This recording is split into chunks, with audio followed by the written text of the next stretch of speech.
السلام علیکم ورحمۃ اللہ وبرکاتہ۔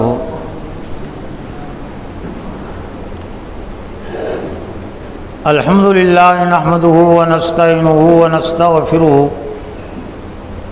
ونؤمن به ونتوکل علیہ ونعوذ باللہ من شرور انفسنا ومن سیئات اعمالنا۔ قال اللہ تعالی فی القرآن المجید والفرقان الحمید، فاعوذ باللہ من الشیطان الرجیم، بسم اللہ الرحمن الرحیم۔ یا ایھا الذین آمنوا اطیعوا اللہ واطیعوا الرسول واولی الامر منکم۔ یا ایھا الذین آمنوا اطیعوا اللہ واطیعوا الرسول واولی الامر منکم فإن تنازعتم فی شیء فردوہ الی اللہ والرسول ان کنتم تؤمنون باللہ والیوم الآخر ذالک خیر واحسن تأویلا۔ وقال اللہ تعالی ایضا یا ایھا الذین آمنوا اتقوا اللہ حق تقاتہ ولا تموتن الا وانتم مسلمون واعتصموا بحبل اللہ جمیعا ولا تفرقوا واذکروا نعمت اللہ علیکم اذ کنتم اعداء فألف بین قلوبکم فاصبحتم بنعمتہ اخوانا۔ صدق اللہ العظیم۔ وقال النبی صلی اللہ علیہ وسلم آمرکم بخمس بالجماعۃ والسمع والطاعۃ والہجرۃ والجہاد فی سبیل اللہ، فإنه من خرج من الجماعة قید شبر فقد خلع ربقة الإسلام من عنقه إلا أن يراجع، او كما قال علیہ الصلاۃ والسلام۔ معزز و محترم دینی بھائیوں، بزرگوں، نوجوانوں، خواتین اور بہنوں، آج کے اس جمعہ کے خطبے میں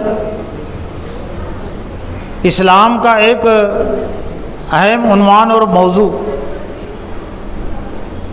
اور اس کو سیرت النبی صلی اللہ علیہ وسلم کا بھی ایک اہم عنوان اور موضوع ہم کہہ سکتے ہیں، وہ ہے اسلام میں اسلامی اور دینی اجتماعیت کی اہمیت و ضرورت، یا دین میں دینی جماعت کی یا دینی اجتماعات کی جو اہمیت اور ضرورت ہے، اس عنوان کے تحت بھی اس کو سمجھا جا سکتا ہے۔ بطور تمہید کے جہاں پر جماعت کا تذکرہ، جماعت کا تصور آئے گا تو لازماً وہاں پر امیر کا تصور آنا چاہیے اور آ جاتا ہے۔ امیر اور مامور کا تصور اور تعلق، جماعت اسی کا نام ہے کہ ایک امیر ہوتا ہے اور اس کے کچھ مامورین ہوتے ہیں۔ تو اس حوالے سے اگر ہم غور کریں تو یہ پوری کائنات کا جو نظام ہے وہ اسی امیر اور امارت کی بنیاد پر چل رہا ہے۔ اس کائنات کا بھی ایک امیر ہے اور وہ اس کائنات کا خالق بھی ہے، مالک بھی ہے، رب العالمین۔ اور یہ پوری کائنات میں اجتماعیت ہے، جوڑ ہے۔ یہ مخلوقات جو دنیا میں ہیں، تو جب تک یہ مخلوقات اور جب تک انسان اور جن اللہ کی عمارت سے جڑے رہیں گے، اللہ کی عمارت کا مطلب اللہ کے حکم کی اطاعت اور پیروی، تو اس دنیا میں انسان بھی چین اور سکون میں رہیں گے اور دنیا میں امن و امان قائم رہے گا۔ صرف انسانوں اور جنوں ہی کو اللہ تعالیٰ نے کچھ اختیار دیا ہے اس دنیا میں اللہ کی عمارت سے جڑنے کا اور نہیں جڑنے کا، جو جڑیں گے تو ان کا فائدہ ہے دنیا کا بھی اور آخرت کا بھی، نہیں جڑیں گے تو دنیا کا بھی نقصان ہے، آخرت کا بھی نقصان ہے۔ لیکن باقی جتنی مخلوقات ہے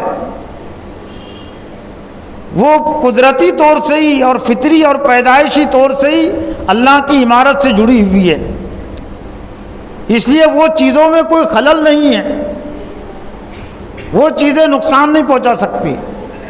یہ چاند اور سورج کا نظام، ان کا نکلنا غروب ہونا، یہ اللہ کی عمارت سے یہ جڑا ہوا ہے۔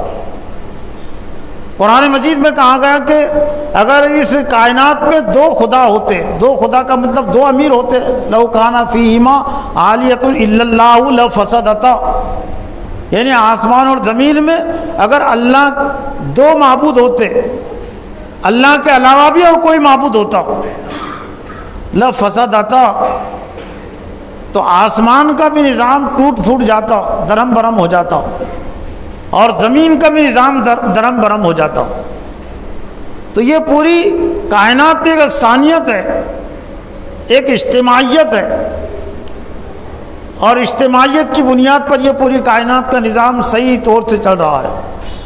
اور صرف کائنات ہی میں نہیں، انسان کے جسم میں بھی اللہ تعالیٰ نے اجتماعیت رکھی ہے۔ انسان کی ذات میں اور اس کے جسم میں، اس کی ذات میں اجتماعیت ہے تو اس کا جسم کام کرتا ہے، اور انسان کے جسم کی اجتماعیت میں اللہ نے اس کے دل کو امیر بنایا۔ چنانچہ دل کے تابع ہو کر جب یہ اعضاء کام انجام دیتے ہیں، آنکھیں کام انجام دیتی ہیں، دماغ اپنا کام انجام دیتا ہے، ہاتھ اور پیر اپنا کام انجام دیتے ہیں دل کے کہنے پر، اس کے حکموں پر، تو پھر کام صحیح طور سے ہوتے ہیں۔ اسی وجہ سے اسلام میں دلوں کو اصلاح کی بہت زیادہ اہمیت ہے کہ وہ اگر صحیح ہو گیا تو باقی جسم بھی صحیح ہو جائے گا۔ امیر اگر صحیح ہے تو مامورین بھی صحیح ہوں گے، امیر اگر بگڑا ہوا ہے، غلط ہے، تو ظاہر بات ہے جن کو وہ حکم دے رہا ہے، جو ان کے پیچھے چل رہے ہیں، تو وہ بھی غلط ہوں گے۔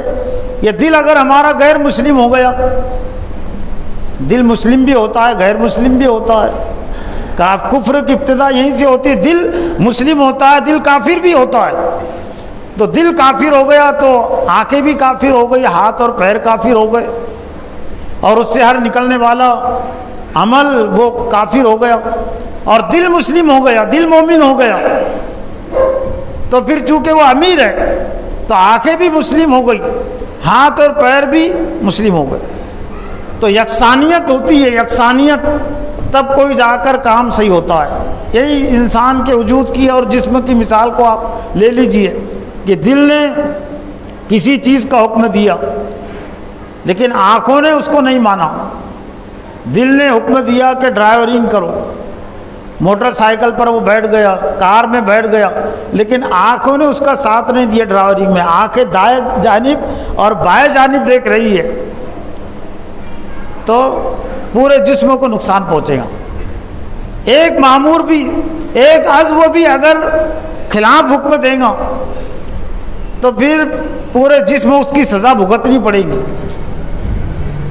وہ اس کے تابع رہیں گا تب صحیح کام ہو سکتے تھے۔ یہی معاملہ اسلامی اور دینی اجتماعیت کا ہے کہ جس طرح سے یہ پوری کائنات کا نظام اللہ کی عمارت سے ہی چل رہا ہے اور اللہ کی عمارت ہی میں رہ کر وہ صحیح چل سکتا ہے، تو اللہ یہ انسانوں کے معاشرے کا جو نظام ہے، انسانوں کی جماعت کا جو نظام ہے، وہ اگر اسلام کی بنیاد پر ان کی معاشرت کا نظام ہوگا، اجتماعیت کی بنیاد پر گھر کا نظام ہوگا، دینی اور اسلامی اجتماعیت کی بنیاد پر، تو گھر کا نظام صحیح چلے گا۔ محلے کا نظام اگر دین و اسلام کی بنیاد، اجتماعیت کی بنیاد پر ہوگا تو وہ صحیح چلے گا۔ ملک کا نظام بھی اگر دینی اور اسلامی اجتماعیت کی بنیاد پر ہوگا تو نظام صحیح چلے گا۔ الگ الگ چیزوں میں جو طاقت اور قوت پیدا ہوتی ہے وہ الگ الگ رہنے سے نہیں ہوتی، وہ ملنے سے طاقت اور قوت بنتی ہے۔ جسم کی مثال بھی دی جا سکتی ہے، جسم کے اعضاء کی مثال، لیکن دنیا کی اور بھی چیزوں کی مثال کے ذریعے سے اس حقیقت کو ہم سمجھ سکتے ہیں۔ عام فہم مثال ایک جو ہو سکتی ہے، جس کو علم والا بھی سمجھ سکتا ہے، بے علم والا بھی، شہری بھی، دیہاتی بھی، چھوٹا بھی، بڑا بھی، یہ چھت کی مثال، مکان کے چھت کی مثال۔ تو یہ چھت میں کیا ہے؟ چھت میں بنیادی طور سے 4 چیزیں ہم یوں کہہ سکتے ہیں کہ لوہا ہے، ریت ہے، سیمنٹ ہے اور پانی ہے۔ پانی تو سوکھ گیا، لیکن جب سلاب ڈالا گیا تو اس وقت پانی بھی ضروری تھا۔ اب یہ 4 چیزوں کو مل کر یہ سلاب بنا ہے، ایک خاص مقدار میں، ایک خاص اندازے سے۔ لیکن اب یہ لوہے کو الگ کر دیجئے، سیمنٹ کو الگ کر دیجئے، ریت کو الگ رکھیے، تو کیا وہ طاقت اور قوت پیدا ہوگی؟ کیا اس کے ذریعے سے سلاب بنے گا؟ کسی ماہر انجینئر نے اندازہ دیا تھا کہ 1 کنٹل لوہا اور 1 براس ریت اور 10 گونیاں سیمنٹ سمجھ لیجئے، اس کو آپس میں ملائیے تو یہ 10 بائی 10 کا جو سلاب تیار ہو جائے گا۔ لیکن کسی نے اس سے ڈبل چیزیں لایا، لوہا بھی زیادہ لایا، سیمنٹ بھی اور ریت بھی، لیکن آپس میں ملایا نہیں۔ تو آپس میں نہیں ملایا تو طاقت اور قوت، نہ لوہا اپنی طاقت دکھائے گا، نہ سیمنٹ اپنی طاقت دکھائے گا، نہ ریت اپنی طاقت دکھائے گی، اور نہ پانی اپنی طاقت دکھائے گا۔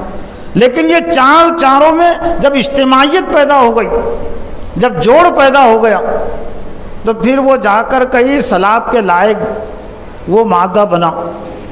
تو ایسی معاملہ دینی اور اسلامی اجتماعیت کا ہے، دینی کاموں کا ہے۔ الگ الگ رہ کر اگر اہل ایمان کام کریں گے، ہو سکتا ہے سب وہی کام کرے، دین کا کام کرے، اسلام کا کام کرے، لیکن اس میں وہ طاقت اور قوت پیدا نہیں ہو سکتی جس طرح سے لوہے میں اور وہ سیمنٹ میں اور ریت میں وہ طاقت اور قوت پیدا نہیں ہو سکتی جو سلاب کے لائق بن سکے، جس کے ذریعے سے سلاب ڈالا جا سکے، عمارت تعمیر کی جا سکے۔ تو اسلام کی جو تعمیر ہے، اسلام کی جو عمارت ہے، ایمان کی جو عمارت ہے، جو اس کی انفرادی زندگی میں بھی ضروری ہے اور گھریلو زندگی میں بھی ضروری ہے اور معاشرے میں بھی ضروری ہے اور ملک میں بھی ضروری ہے، تو وہ الگ الگ رہنے کی بنیاد پر چاہے وہ کتنا ہی قابل ہو جائے، کتنا ہی باصلاحیت ہو جائے، تو اس کے ذریعے سے فائدہ نہیں پہنچے گا، نہ اس کی ذات کو زیادہ فائدہ پہنچے گا اور نہ گھر والوں کو اور نہ دوسروں کو زیادہ فائدہ پہنچ سکتا ہے۔ ایک عام فہم مثال کے ذریعے سے بھی تمہید کے طور پر ہی آپ اس کو سن لیجئے، توجہ کے لیے بھی، کہ یوں تو بہت سارے مسلمان، بڑی آبادی ہے ہندوستان میں، کروڑوں کی تعداد میں ہیں، بہت ساری جماعتیں بھی ہیں، انہی میں سے ایک جماعت اسلامی ہے۔ جماعت اسلامی کے جو ارکان کی تعداد ہے ملکی سطح پر، آل انڈیا سطح پر، وہ زیادہ سے زیادہ 15,000 ہوئی ہے۔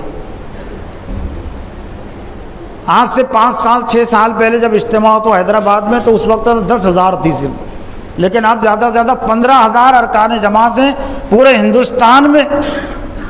تو 15,000 کی وجہ سے حیثیت ہی کیا ہوتی ہے؟ پوسد کے مسلمانوں کی آبادی 15,000 سے زیادہ ہے نا، 15,000 سے زیادہ صرف پوسد کے مسلمانوں کی آبادی ہے، بالغ مسلمانوں کی آبادی۔ پورے ملک میں صرف 15,000 ارکان جماعت ہے، اور ملک میں تقریباً 1,000 سے زیادہ 1,500 شاخیں اس کی پھیلی ہوئی ہے، اور مہاراشٹر میں 1,700-1,800 ارکان جماعت ہیں اور 150 شاخیں پھیلی ہوئی ہیں مہاراشٹر میں۔ تو اب اس کو قیاس کر لیجئے کہ یہ پوسد کے جو مسلمان ہیں 15,000 سے زیادہ ہیں، جو جماعت اسلامی کے ہندوستان کے ارکان سے یوں سمجھ لیجئے زیادہ ہیں۔ تو جماعت اسلامی جو کام کر رہی ہے ملک میں، تو کیا پوسد کے مسلمان اس میں سے ایک حصہ بھی کر سکتے کیا؟ 1% بھی کر سکتے کیا؟ ہم یہ نہیں کہہ سکتے. جماعت اسلامی بہت زیادہ کر رہی ہے. جماعت کو بھی احساس ہے کہ جماعت کو جو کام کرنا چاہیے نہ ارکان کی بنیاد پر اتنا وہ کام نہیں کر سک رہی ہے، نہ اجتماعی طور سے اور نہ انفرادی طور سے. اجتماعی طور سے تو کچھ نہ کچھ اطمینان، لیکن انفرادی طور سے ارکان کے ذمے جو کام ہے وہ کام پورے نہیں ہو رہے ہیں یا نہیں کر سک رہے ہیں جیسے کرنا چاہیے. لیکن اس کے باوجود چونکہ اجتماعیت سے وہ جڑے ہوئے ہیں، ایک امیر سے جڑے ہوئے ہیں، تو یہ 15,000 ارکان کی بنیاد پر جماعت اسلامی پورے ملک میں کچھ نہ کچھ کام کر رہی ہے.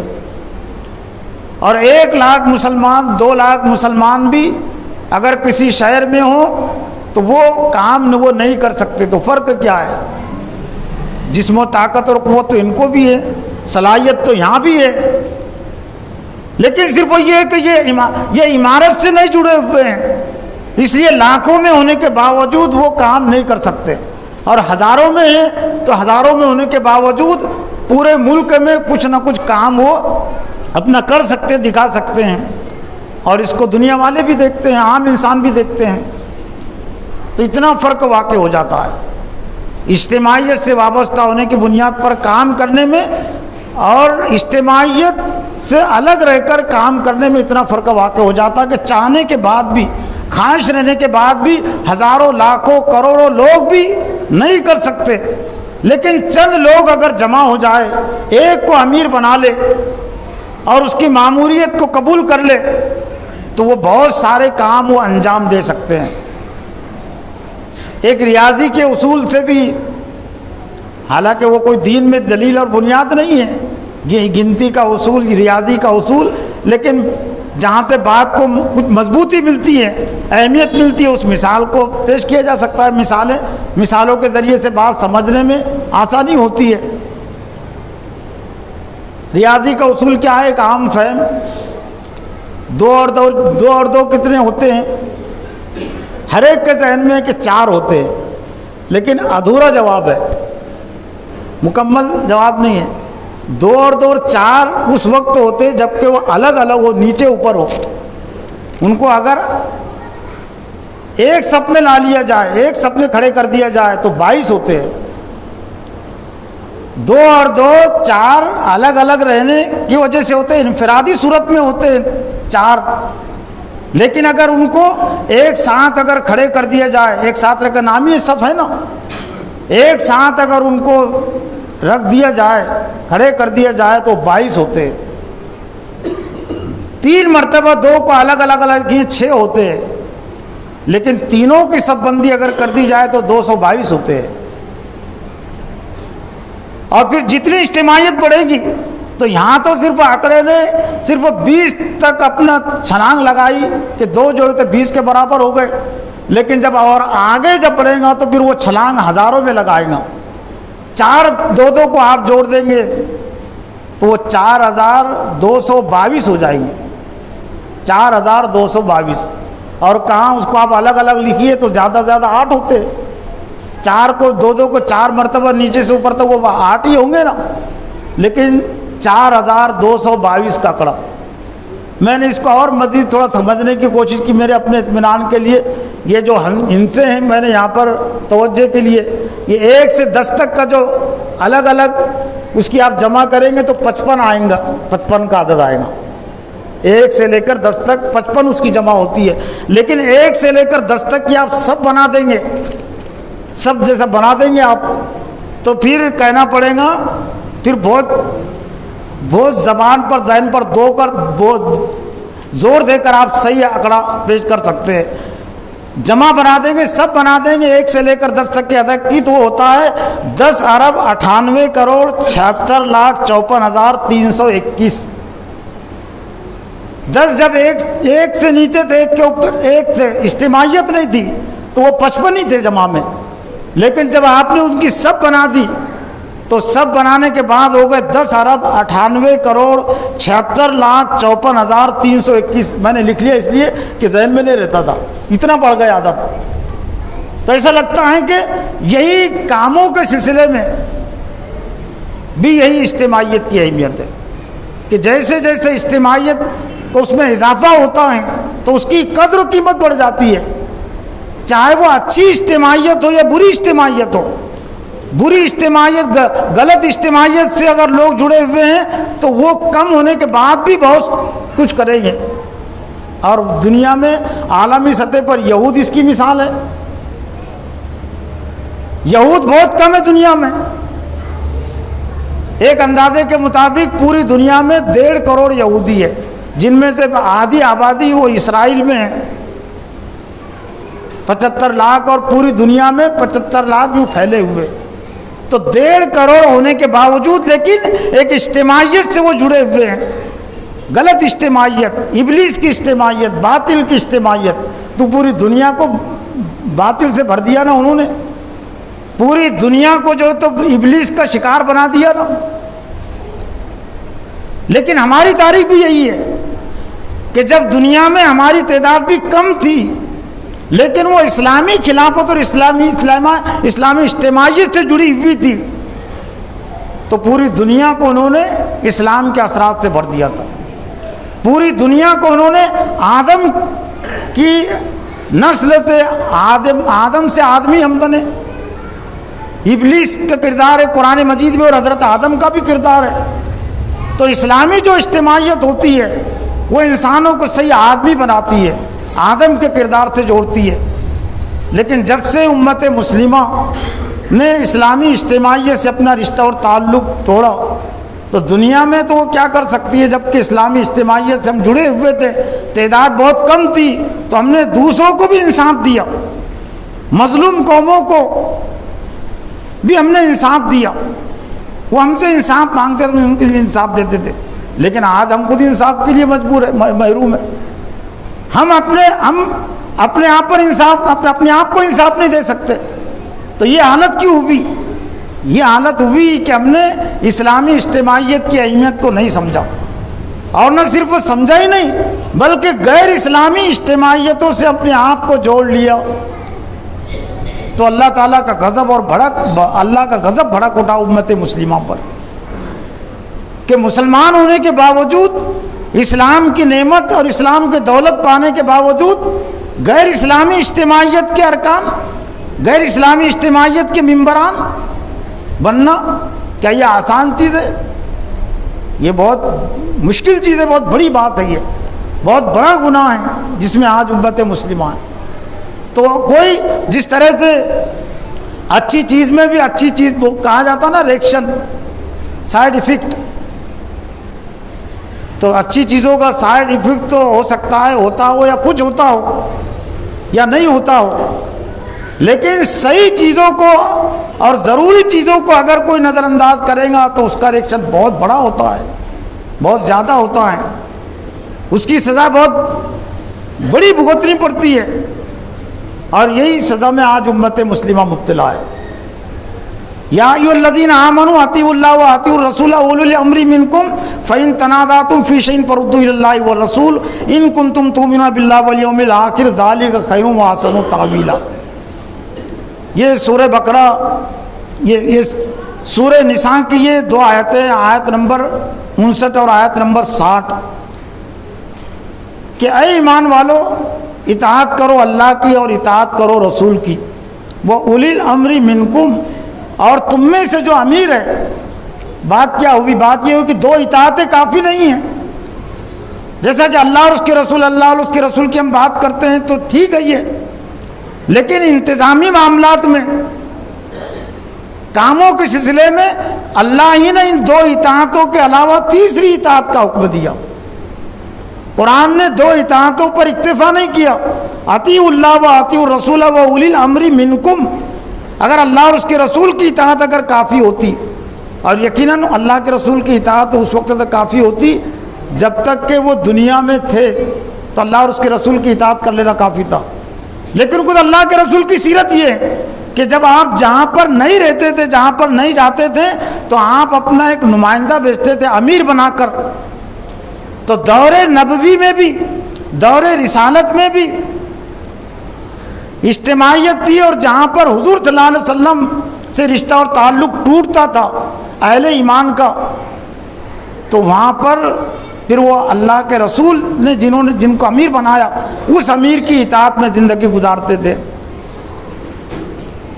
اب ہم اپنا جائزہ لیں کہ اللہ اور اس کے رسول کی اطاعت ہماری زندگی میں ہے یا نہیں، اور اللہ اور اس کے رسول کی اطاعت پھر دینی امیر کی اطاعت ہماری زندگی میں ہے یا نہیں۔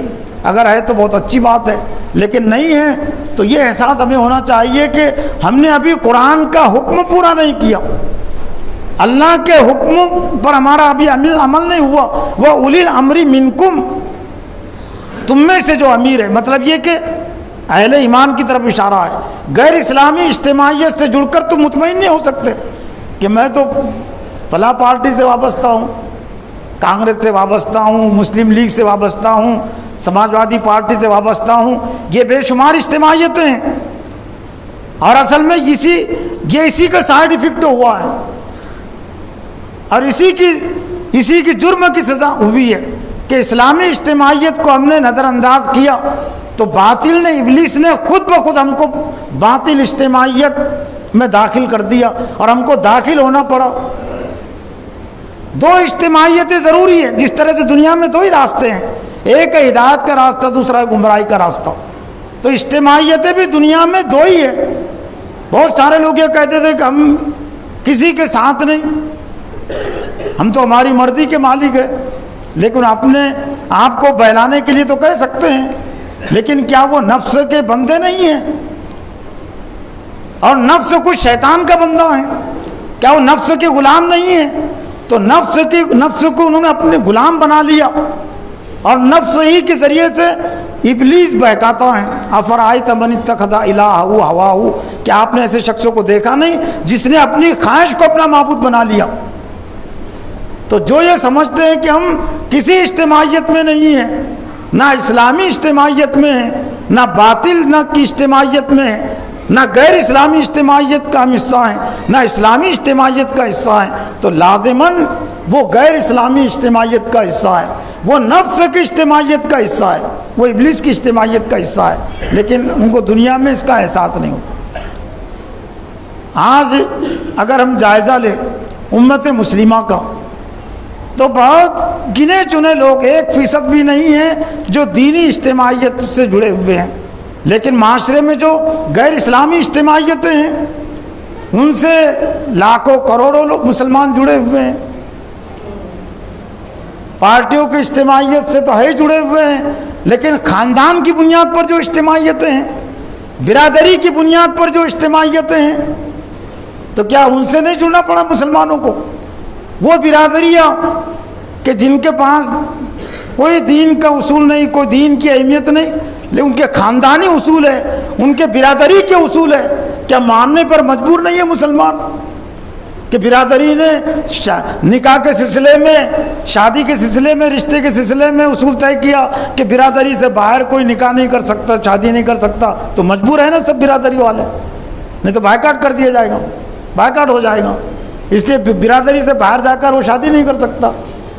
اور اگر جہاں پر طلاق کی ضرورت ہے، خلا کی ضرورت ہے، برادری کی اجازت کے بغیر، چودھری کی اجازت کے بغیر، برادری کے امیر کی اجازت کے بغیر تم طلاق نہیں دے سکتے، خلا نہیں دے سکتے، مجبور ہے نا۔ تو یہ سزا کیوں ملی؟ یہ سزا اس لیے ملی کہ ہم نے اس برادری کی اجتماعیت کو، خاندان کی اجتماعیت کو اہمیت دی، اس نے اس کا قلادہ اپنی گردن سے نہیں نکالا۔ حضور صلی اللہ علیہ وسلم کی جو بعثت ہوئی تھی، ایک بعثت کا ایک مقصد یہ تھا کہ جو انہوں نے اپنے اوپر ذمہ داریاں عائد کر لی اور جو گلوں میں توق ڈال لیے بندشیں، غیر اسلامی باتوں کی بندشیں، تو ان بندشوں سے نکالنا، لیکن اپنے آپ کو نہیں نکالا اہل ایمان نے، تو پھر وہ بندشوں میں جکڑ نہیں پڑا۔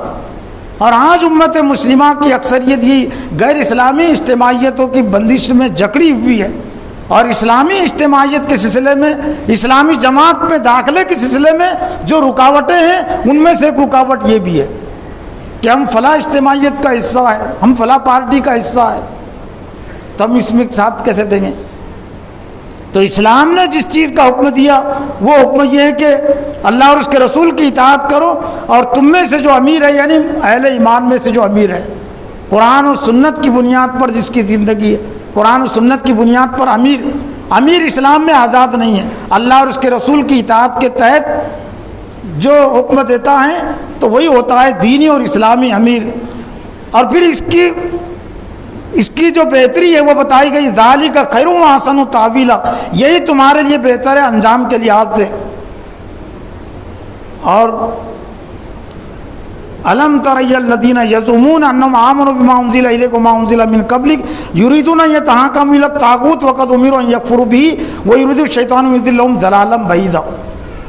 پہلی آیت میں اسلامی اجتماعیت کے ایک طرح سے تقاضے، اور کوئی اگر اسلامی اجتماعیت سے نہ جڑا تو اس کا جو نقصان اس کو اٹھانا پڑتا ہے، اس نقصان کا، اس جرم کا یہاں تذکرہ ہے کہ آپ نے ان لوگوں کو نہیں دیکھا جو دعویٰ تو کرتے ہیں کہ آپ کی طرف جو نازل کیا گیا یعنی قرآن مجید پر ایمان کا دعویٰ کرتے ہیں، وما انزل من قبلک، اور آپ سے پہلے جو کتابیں نازل ہوئی توریت اور انجیل اور زبور ان پر یہ ایمان کے دعوے دار ہے، یریدون ان یتحاکموا الی الطاغوت، لیکن وہ اپنے معاملات طاغوت کی طرف لے جاتے ہیں۔ یہ منافقین کا تذکرہ ہے۔ منافقین ہی دعویٰ کرتے تھے ہم اللہ پر ایمان رکھتے، رسول پر ایمان رکھتے ہیں، اور اللہ نے ان کے دعوے کا تذکرہ کیا، لیکن اللہ کے رسول کو انہوں نے امیر نہیں تسلیم کیا تھا۔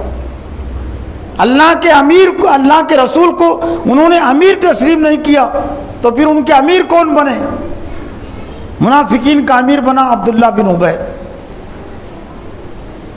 اور مشرکین جو شرک کرنے والے تھے ان کے امیر بنے ابو لہب، ابو جہل۔ اور اب یہ جو یہود کا امیر بنا کعب بن اشرف۔ تو جو کفر اور شرک کے جو سرگنے تھے، جو لیڈر تھے، ان کو یہاں طاغوت قرار دیا گیا۔ یریدون ان یتحاکموا الی الطاغوت، وہ اپنے معاملات طاغوت کی طرف لے جاتے ہیں تاکہ وہ ہمارے معاملات کو حل کرے۔ وقد امروا ان یکفروا بہ، جبکہ ان کو حکم دیا گیا کہ اس سے کفر کرے، اس کا انکار کرے۔ ویرید الشیطان ان یضلهم ضلالا بعیدا، اور شیطان تو چاہتا ہی ہے کہ ان کو دور کی گمراہی میں ڈال دے۔ گویا کہ اسلامی اجتماعیت سے جو نہیں جڑتا، دینی اجتماعیت سے نہیں جڑتا، تو وہ پھر شیطان کے نرگے میں زندگی گزارتا ہے۔ شیطان دور کی گمراہی میں لے جا کر اس کو ڈال دیتا ہے۔ سورہ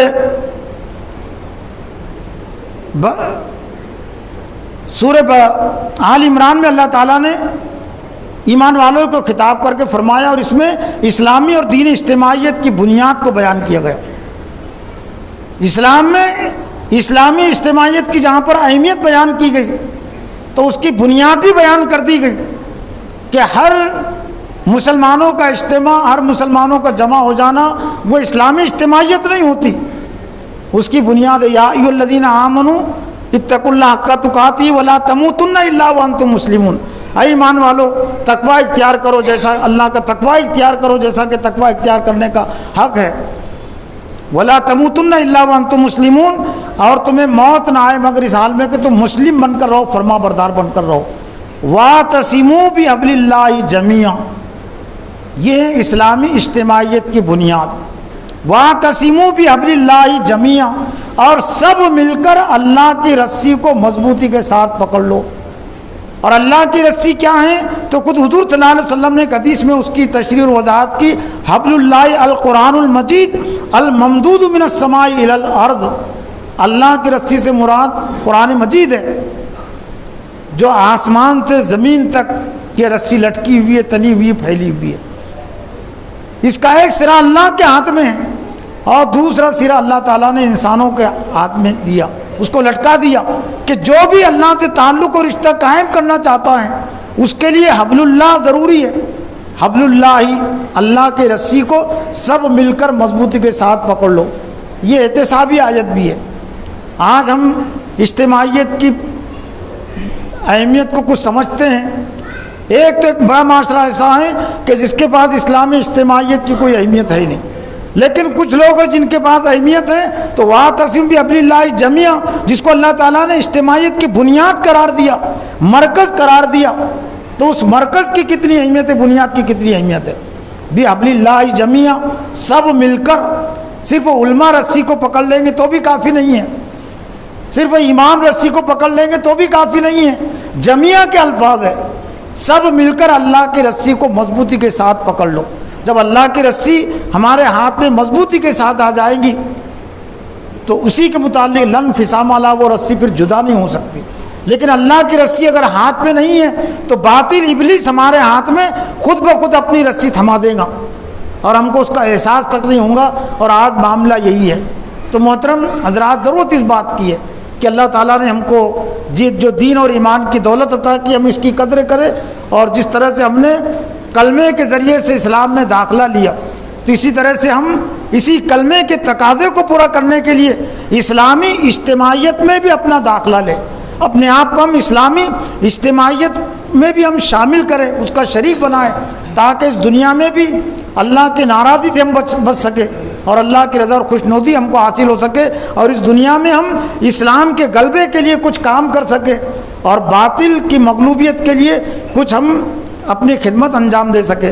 اللہ سے دعا ہے کہ اللہ تعالیٰ مجھے بھی اور آپ کو بھی دینی اور اسلامی اجتماعیت کی اہمیت کو سمجھے اور اس سے جڑنے کی توفیق عطا فرمائے، اور غیر اسلامی اجتماعیت سے دور رہنے کی توفیق عطا فرمائے۔ وآخر دعوانا